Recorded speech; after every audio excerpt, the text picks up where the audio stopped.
howdy, hola, welcome to Rising. We have an absolutely mind-shattering show for you here today. Not one, but two radars. That's right, you'll hear from both me and Briahna. Also some excellent guests, and you're just going to love our show today. I can really feel it. Don't you think so? I'm inspired by you. I'm confident that it's going to be a wonderful show because of that intro, Robby. You're really bringing the heat today. I'm glad to hear it. Let's take it away. All right. Well, the United States seems to be marching closer to a full-on war with Iran, as reports indicate Biden is planning a, quote, campaign in the region that could last weeks.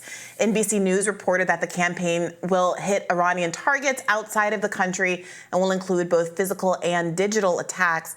Iran has warned that it will respond decisively to attacks on its territory or interests. Meanwhile, the blame game over who got us into the current situation with Iran continues. Former President Trump blames Biden's alleged appeasement of Tehran for the tension, while Biden blames Trump's unilateral killing of Iranian General Qasem Soleimani and the pullout from the Iran nuclear deal. However, when asked if he would strike Iran, Trump seemingly demurred.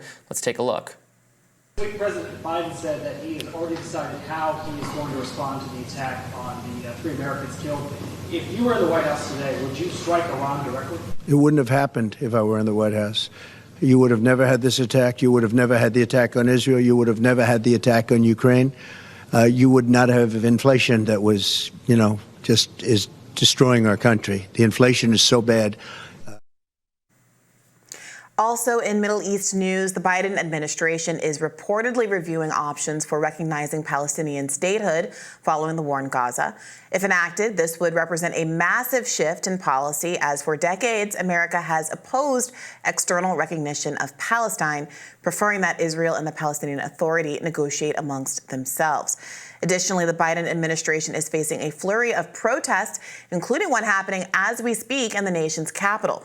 Coordinated protests have shut down major highways into the city, causing massive traffic jams and issues with even government officials getting to work. And our own show, which was delayed our start time a little bit because of the trouble that employees had getting into the protests. I don't think anybody will notice these particular government officials not getting to work on time, given that we just came out of one of the least productive congressional sessions of all time.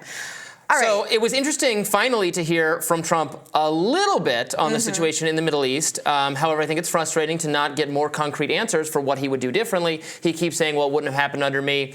Okay, that's all well and good to say that, but I do want to know, I really want to know what his policy differences would be. You can imagine the Ukraine policy being different, perhaps the Iran policy. There is, in fact, a healthy appetite among some factions of the conservative movement, conservative media, people like Tucker Carlson and Candace Owens, thunderously disagreeing with the more hawkish consensus among some Democrats and then some leading Republicans like Lindsey Graham and others.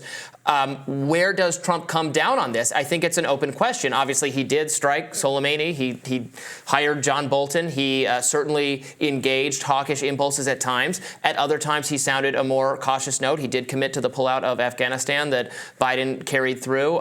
He spoke against the Iraq War. It's an open question, and it's a shame he didn't participate in the debates, because I would have really liked to see where his policies differ from Nikki Haley and Joe Biden. Yeah, I mean, it is an open question only because he dodged the question entirely. He has said this a million times before, and he keeps saying it because he gets away with it. If he doesn't get the right follow-up questions, he can simply say, nothing bad would ever happen when I'm president. Therefore, I don't have to answer specific questions about what I would do in the current situation. He needs to be able to distinguish himself from Joe Biden and how he is handling the ongoing crises in the country, including, by the way, an economic crisis like inflation, which has come down and over the last year or so, in which Trump needs to address. Does he think that there's a policy rationale for that? If so, would he continue the policies that Biden had put into effect? If he thinks there's something outside of Biden's policymaking that has caused that, well, then say that, but then you can no longer blame Biden for inflation if you think there are these factors outside of his control. But he gets away with this kind of murder, and then he benefits from the public's ability to project onto him whatever policy decisions they want. And this is really incumbent on journalists, and including right-leaning journalists with who he trusts and with whom he has a better relationship, to follow up and get him on the record of some things. Because you're right, there are a lot of people out there who are frustrated with the hawkishness that's been demonstrated by the core of both the Democratic and Republican Party. Is he really offering an alternative to that, or is he just Joe Biden standing next to an elephant instead of next to a donkey.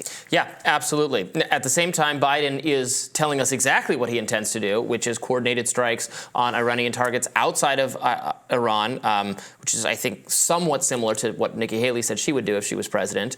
Again, this is all within 48 hours or 72 hours of the attacks themselves, of the killing of American soldiers, for which, of course, we should respond and bring the people responsible to justice. The question is, in this short time, there's already a consensus that not just whatever militia group perpetrated the attack, but that Iran is itself responsible. It is true, and we know that Iran funds terrorist groups and militia groups throughout the Middle East. And if you want to say they bear some responsibility for their actions, that is all well and good. That is certainly a standard that America's rivals hold the U.S. to in our funding of other regimes. So fair enough. But did Iran specifically instruct them to do this? Did Iran order them to carry this out? That would be approaching more of a confrontation with the country itself. Or is this something rogue operatives did on their own? I can't imagine we know the answer to that question. Again, this is all happening over the course of 3 days. And yet we've already decided, Biden has already decided, by the way, without, forget Congress, forget our elected representatives debating and discussing the proper response to this conflict, to this confrontation, and then empowering the president to take an action that is narrowly tailored to what they think their constituents believe is the right course of action. That is what our founders instructed.